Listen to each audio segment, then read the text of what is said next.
Good morning! Welcome po sa First Outlet International dito sa ating dashboard tutorial. I'm so very excited today kasi i-share ko sa iyo yung bagong program natin na kung saan papakita ko sa iyo, itutour kita sa website ng FAMI International. At the same time, itutour kita dito sa dashboard uh, ng First Outlet International or FAMI International system. Okay? So, simulan na natin to start. Alright? So, first and foremost, itong naka-highlight na ito, okay, don't forget lagi, okay? So, don't forget na itatype mo yung HTTPS, tapos yung dalawang tuldok na yan, and then dalawang slash, and then www.famiinternational.com. Alright? So, always itatype mo pag nagsimula ka pa lang, pag hindi mo pa na-save yung HTTPS. Alright, then pwede mo na yan i-save sa Google Chrome or kung anong browser na gamit mo. As you can see here, naka-lock yan. So, secure yan for mga international hackers. Alright, now here, itutur kita dito sa ating homepage website ng FAMI International o First Outlet International. Okay, so ito, makikita mo dito yung product natin. Ang ganda ng mga product natin. Very high quality talaga pang international. And then here, you can see, ito yung main office natin, yung training room natin sa Quezon City. Alright, so here our best products. And then next is yung about, right? So dito, again, makikita mo dito yung training room ng main office natin sa Quezon City. Ang ganda, ang liwanag, right? Grabe. So dito, itong portion na ito po yung message ng ating Chief Operating Officer, right? And then you can see our mission, our vision here, and then yung board of directors ng First Outlet International. Alright, and then we have here mga products, and then videos. Alright. So dito, makikita mo dito yung mga videos natin. Naka-direct yan sa YouTube channel ng FAMI TV. Hey, don't forget, ha? Okay, every time na magbubukas ka ng FAMI TV YouTube channel natin, please click mo po yung subscribe button dyan. Alright? Napakadali lang po, napakasimple lang pong gawin. I-click lang yung subscribe. Okay? So, napakahalaga na po sa atin yan. Okay, so again, please click the subscribe every time na mag-open ka ng mga videos natin para ma-notify ka, ma-inform ka pag meron tayong mga bagong mga videos. Okay, so let's support our FAMI TV YouTube channel. Alright, now next is contact. You can send us message. Alright, so we have your telephone number, email address, right, and then once you already have a login and then the username and password, okay, I mean once you already have a username and the password, okay, i-click mo lang yung login, dito ka na mapupunta, okay, so ita-type mo lang yung username and then the password. Alright, so example, alright, so hanap tayo dito, ito, okay, so example, ito, so ito na yung pinaka-main dashboard natin. Alam mo, napaka-importante yung dashboard natin. Kasi bakit? Yung dashboard natin, ito yung secretary, treasurer, accountant natin. Kasi bakit? Dito natin kabuuan makikita kung magkano na income natin, sino-sino mga bagong business partner natin. Alright, so napakahalaga talaga lagi na buksan mo yung dashboard mo. Okay, once na na-open mo na yung dashboard mo, okay, dito ka kaagad pupunta sa upper right portion. Okay, upper right portion. You have to recheck your information. I-click mo yung profile mo. Okay, again, for correction, baka mali yung pagka-encode ni upline sa iyo. Alright, so you have to check your first name, and then ilalagay mo dito yung middle name mo, and then yung last name, yung gender mo, make it sure na correct yan. Baka babae ka, male ang nalagay ni upline sa iyo pagka-encode. And then you have to check correctly your date of birth. And then dapat kompleto yung home address mo. And then you have to check correctly again yung mobile number mo. And then you have to check correctly yung active email address mo dapat. Ulitin ko, dapat active yung email address mo. Okay? And then, pag meron kang correction, you have to click the save. The next is the bank information. So make sure na pagpasok mo pa lang dito, kahit wala ka pang payout, alright, you have to put an information about your payout kung saan mo ipapadala yung commission mo. You can select the bank selection here, but later on, madadagdagan pa natin ito ng East, West, and BDO. And then the Palawan selection. Alright, so assuming you select GCash, you click mo lang yung GCash and then account number mo sa GCash, ilalagay mo lang dito and then click save. Right? Now, if you wish naman pag cheque ang gusto mo sa payout mo, i-click mo lang yung cheque, tapos hanapin mo dito kung saan mo ipapadala yung cheque. Later on, merong lalabas dito, may lalabas dito na selection ng mga municipal depot partner natin nationwide. So, pipili ka dyan kung saan mo ipapadala. Doon natin ipapadala yung mga cheque commission sa mga municipal depot operator natin nationwide. Right? And then you can select security. If you wish to change your password, click the security. Okay, new password, itatype mo lang dyan and then the click save. Alright, napakasimple, napakadali lang. Okay, ulitin ko po. Pagbukas mo ng dashboard mo, pupunta ka kaagad dito sa, okay, profile. As you can see, makikita mo dito, real time yan. May tumatakbong oras. This is the Philippine time. Right? And then, we go for here, resources natin later on. Dito natin ilalagay sa resources natin yung mga downloadable natin na pwede mo ma-download na mga presentation natin, mga brochure natin na pwede ma-download. And then yung mga tarpaulin natin na pwede mong i-print. So dito yan. So marketing materials, dito na natin ilalagay. So next is withdrawal. So kanina nakapag-input ka ng details mo. Again, this is the test dashboard. So lagay mo dito. So cheque, alright. So bank transfer. So lagay mo lang yung amount mo, 2,500 and then click proceed. Okay? Take note. Every Monday only yung requisition natin. Only Monday only, cut-off time natin is 11:59 p.m. Okay?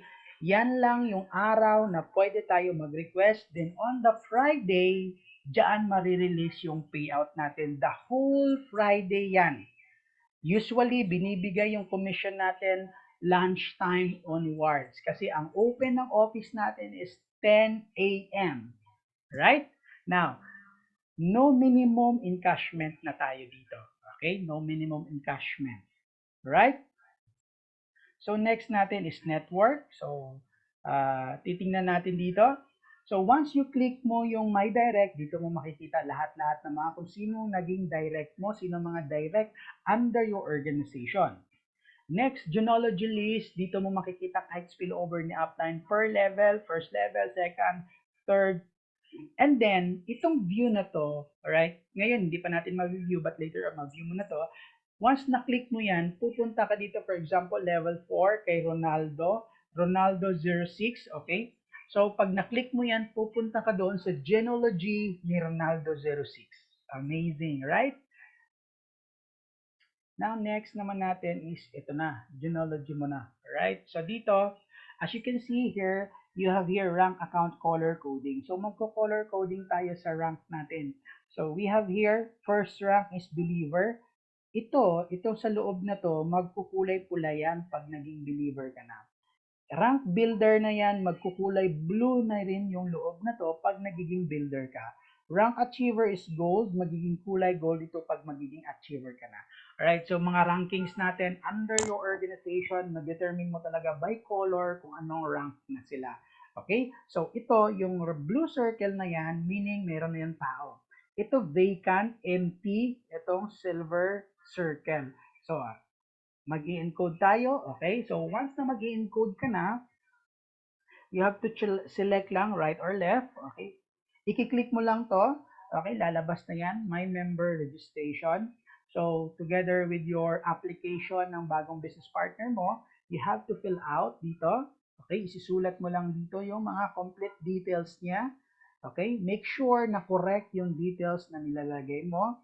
Bakit? Kasi kung mayroon kang correction, meron tayong correction fee. So, may multa tayo, may bayad tayo dito na 500 pesos every correction natin. So, make it sure na tama yung pagsusulat mo. Then, if you fill out na lahat-lahat ng details together with the registration PIN and username, click register. Okay? And take note, pag nag-multiple accounts siya, 2 or more accounts, after mo ma-register yung account niya, you have to log out. Ulitin ko, kailangan mo mag-log out sa personal dashboard mo. And then, kailangan mo mag-log in doon sa account na na-encode mo. Okay? Now, for multiple accounts, i-click mo yung Use My Info. So, pag na-click mo yung Use My Info, lalabas na dito yung information ng bagong business partner mo. And then, ang kailangan mo lang dito is i-click mo na lang yung registration fee. Ita-type mo lang registration PIN and then username. And then, direct referral, as you can see here, if you click mo tong Ronaldo 3, okay, so don't forget na mag-click kung saan mo i-direct ito. Okay? So, pag na-click mo yan, magda-direct yan doon kay Ronaldo 3. And then, of course, after ma-fill out mo na lahat ito, you have to click register. Right?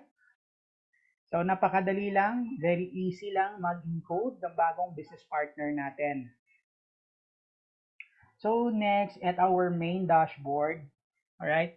So, dito, as you can see here, my sponsor, dito mo makikita kung ilang direct sponsor ka na meron. My star, dito mo makikita ngayon kung nag-ilang star na ang record dito. For example, dito as you can see star rank sa ilalim, 5 more star to be believer. Alright? Pag merong na 1 na yan, magre-record, may tatakbo dito na white. Okay? Magkakaroon na number 1 dito. Balance and total earnings, makikita mo magkaiba. Kasi bakit? Dito sa total earnings, sinama natin dito yung outright commission mo na 500 pesos. So, sa balance, ito yung pairing natin dito. Alright? Now, support system, ito yung 100 daily natin in 25 days. Makikita mo na kaagad. So, dito may 2 days na. Nagkaroon na siya ng 200 pesos. In 20, meron na nakalagay dito, 23 days left to claim. Alright? Now, dito naman sa star rank, okay, makikita mo na yan, 5 star to be believer. And next is level binary points.